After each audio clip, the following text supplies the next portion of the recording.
Hello everyone. आज हम लोग क्लास 8 एनसीईआरटी साइंस में चैप्टर 17 देखेंगे। चैप्टर का नाम है stars and the solar system.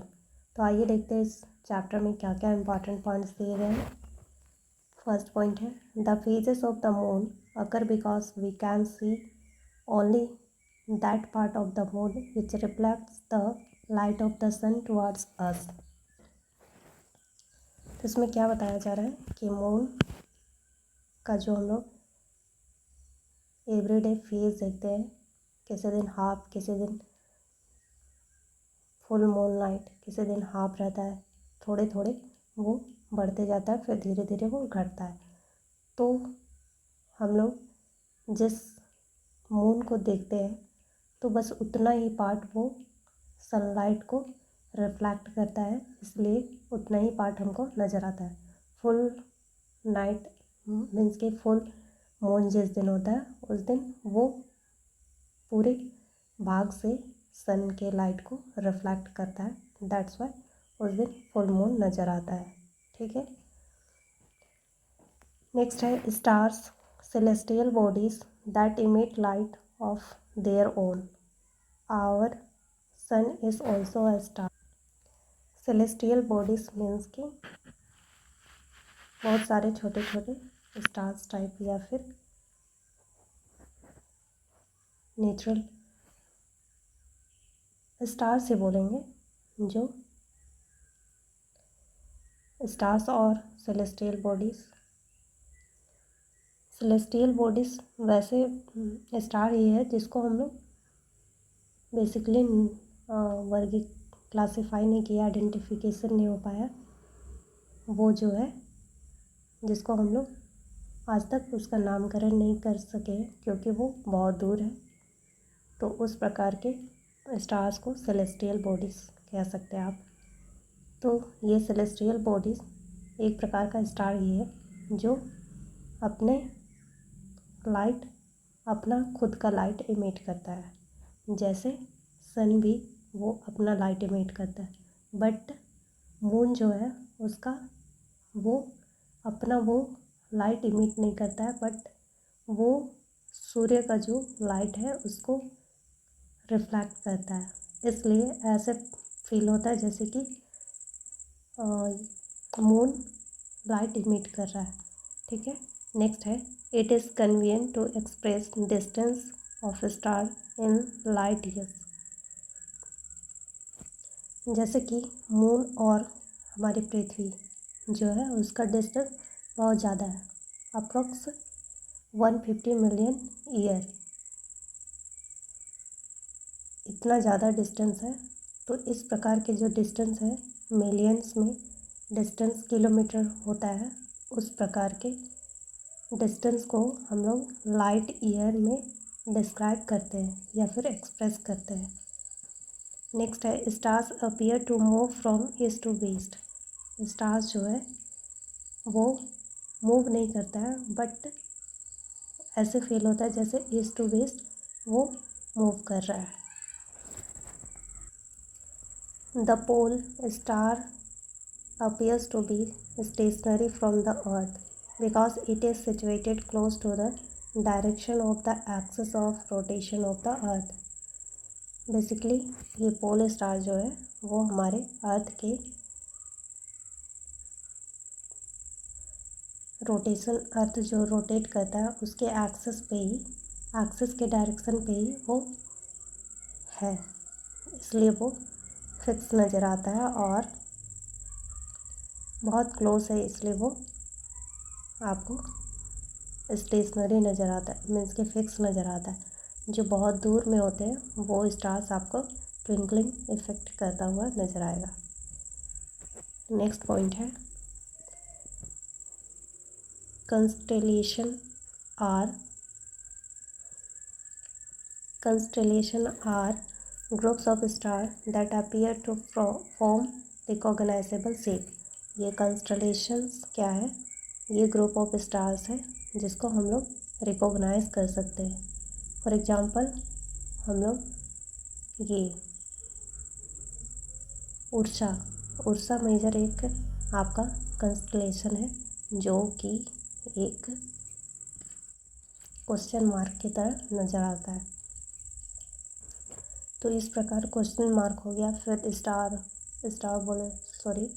Question mark हो गया, या फिर आप कलछी के आकार में, या फिर सप्तऋषि, ये आपका ये जो उर्सा मेजर जो बताई मैं, वो आपका सप्तऋषि के नाम से भी जाना जाता है। तो इस प्रकार के स्टार्स के ग्रुप को हम लोग क्या बोलते हैं? कंस्टलेशन। नेक्स्ट है, the solar system consist of 8 planets and host of asteroids, comets and meteors। Solar system में 8 planet है और asteroids and comets and metros, ये सभी हमारे सोलर सिस्टम में एग्जिस्ट करते हैं। पहले हमारे प्लैनेट सिस्टम में सोलर सिस्टम में 9 प्लैनेट थे, उसमें से प्लूटो को 2006 में उसको सोलर सिस्टम से हटा दिया गया, क्योंकि कुछ उसके फीचर जो थे, उसके कैरेक्टरिस्टिक्स जो थे, वो अदर हमारे सोलर सिस्टम के प्लैनेट से मैच नहीं करता था, इसलिए उसको हमारे सोलर सिस्टम से उसको हटा दिया गया। नेक्स्ट है,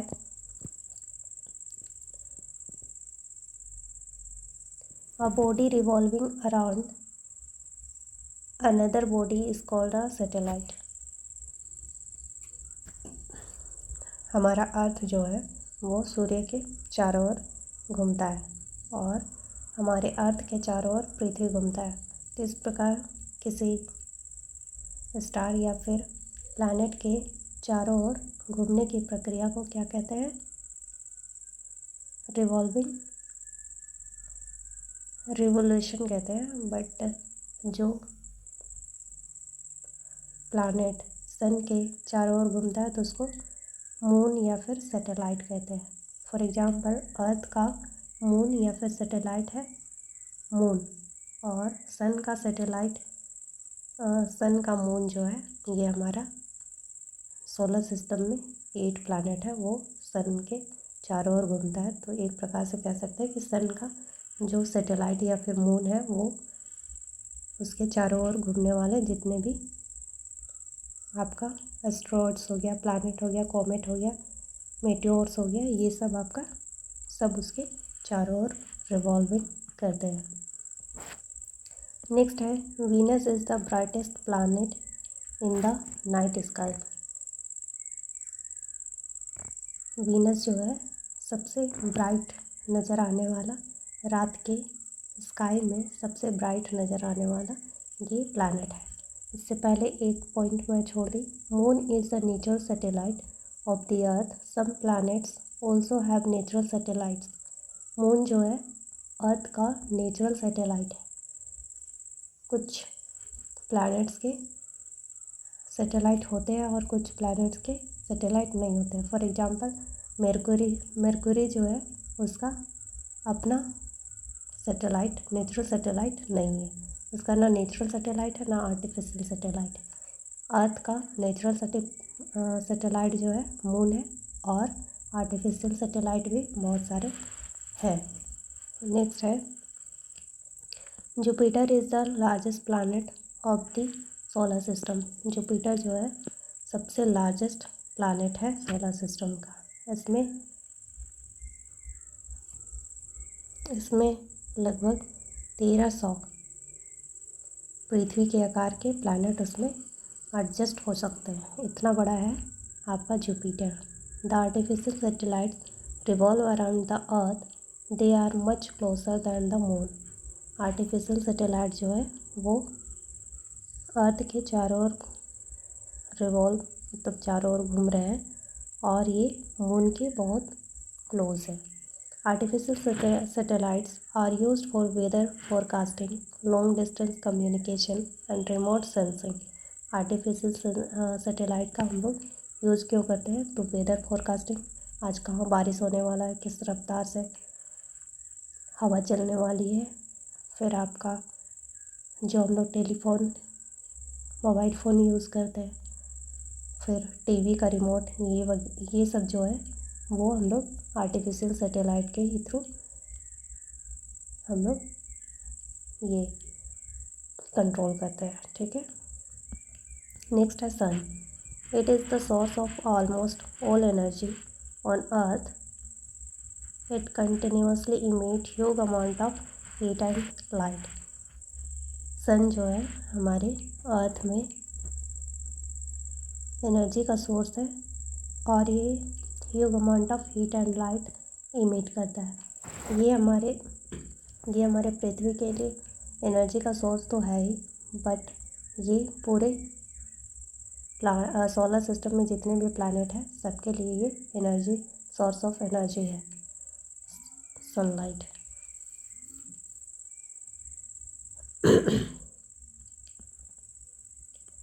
planets.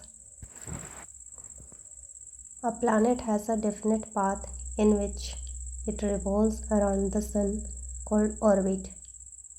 Time taken by a planet to complete one revolution increases as the distance from the sun increases.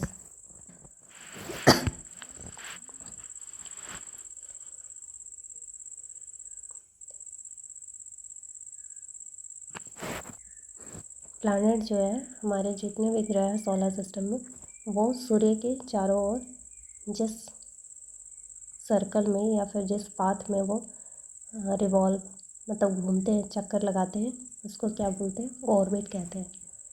The time taken by planet to complete one revolution increases as the distance from the sun increases. और ये जो path है उनका, orbit जो है वो सूर्य से लेके जैसे जैसे वो डिस्टेंस बढ़ते जाता है वैसे वैसे रिवोल्यूशन टाइम जो है वो भी इंक्रीज होते जाता है। नेक्स्ट है there are 8 planets in our solar system: Mercury, Venus, Earth, Mars, Jupiter, Saturn, Uranus, Neptune. तो इस प्रकार से हमारे 8 सोलर सिस्टम में प्लैनेट हैं। नेक्स्ट है other members in our solar system are asteroids. These are rocky planetary beds orbiting around Sun. Asteroid belt lies between Mars and Jupiter. ये asteroid जो है आपका, ये भी सन के अराउंड घूमता है और ये मार्स और जुपिटर के बीच में जो गैप है, उसके बीच में जो गैप है वो यही एस्ट्रॉयड से फिल है। जो मार्स और जुपिटर के बीच में जो गैपिंग है वो उसी गैपिंग में एस्ट्रॉयड्स के लेयर पाए जाते हैं। Comets, these are heavenly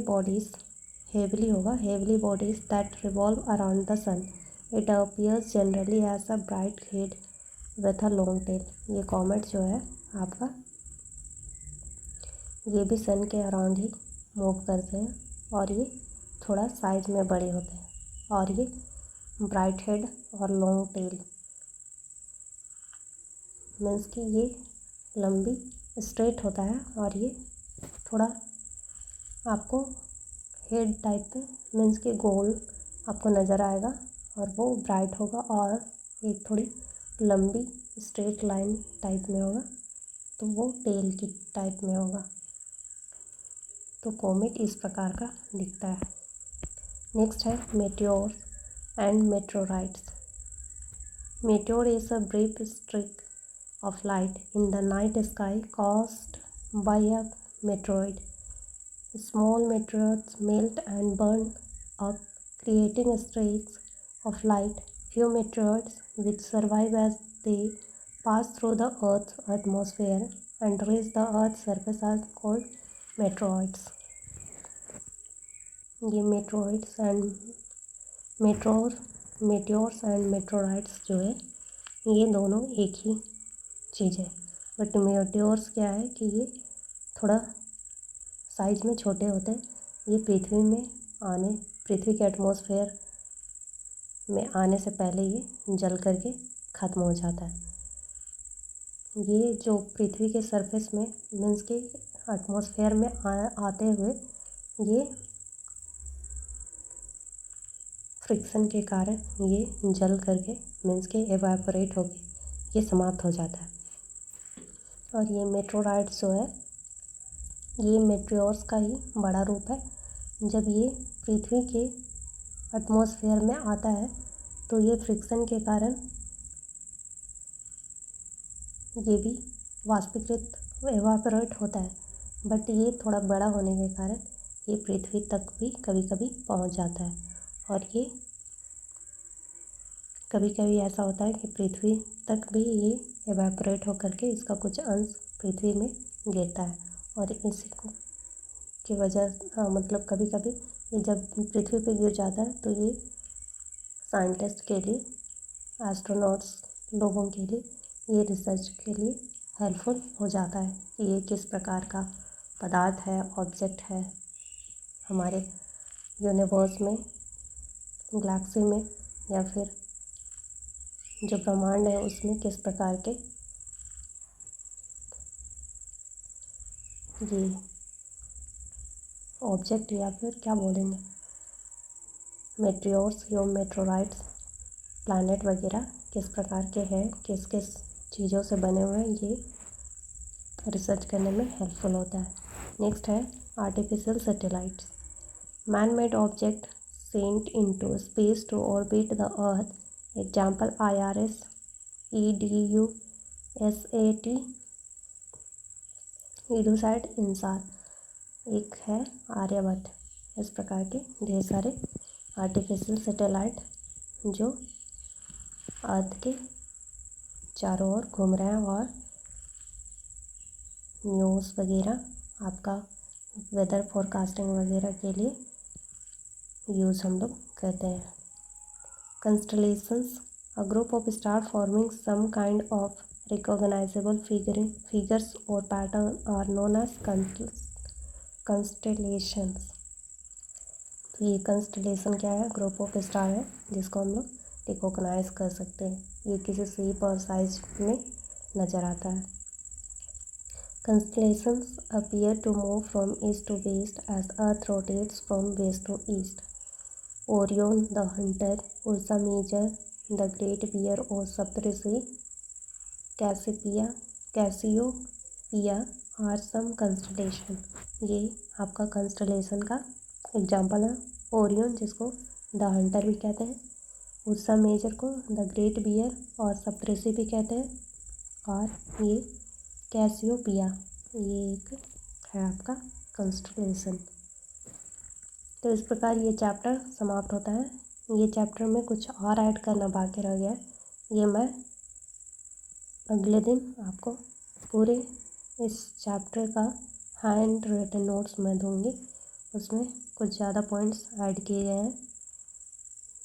next है कीवर्ड्स। कीवर्ड्स में artificial satellite, asteroids, Cassiopeia, celestial objects, comets, constellation, light year, meteorites, meteors, natural satellite, orbit, Orion, phase of moon, planets, pole star, remote sensing, solar system, stars, Ursa Major. ये सारे आपको points आपको hand written notes में आपको provide कर दिया जाएगा। अब अभी के लिए आप लोग इससे कर लीजिए, ये भी काफ़ी है, सफिशिएंट है आपके लिए। बट जो हैंड रिटन नोट्स है उसमें थोड़ा कुछ डीपली दिया गया है। तो तब तक के लिए आप ये देख लीजिए, मैं वो कल या परसों करके पूरे ब्रीफली मैं बताऊंगी, उसके बाद आप लोग उससे देख लीजिएगा। और व्हाट यू हैव लर्नड भी देख लीजिएगा आप। धन्यवाद। ये चैप्टर आपका मोस्ट इम्पॉर्टेंट है, ज़्यादातर आपको प्लैनेट से रिलेटेड पूछेगा, बट इसमें प्लैनेट डिस्क्राइब करने के लिए थोड़ा टाइम लगेगा। तो वो मैं हर एक प्लैनेट में क्या क्या है, उसके कितने ये मून्स है, सैटेलाइट है, ये सब, और इसको इसमें क्या क्या फ़ीचर है ये सब डिस्क्राइब करने के लिए मुझे टाइम लग रहा है। तो अभी के लिए ये आप कर लीजिए, उसके बाद मैं वो आपको करके 1-2 दिन में कंप्लीट करके आपको दूँगी। धन्यवाद।